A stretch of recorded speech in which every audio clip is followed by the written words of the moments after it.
mơ kìm lôm đám đông là nó vô cái trò là nó chạy vô mà chầm vâng phép lỗ thôm là chạy hào toàn chạy xì dần này khlang mơ chạy hào khlang em lên như đâu nó tục về sân mẹ tóc lên nhé bạn ạ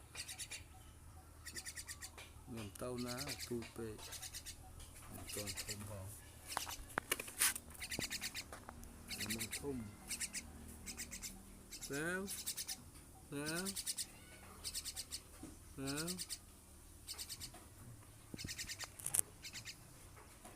sao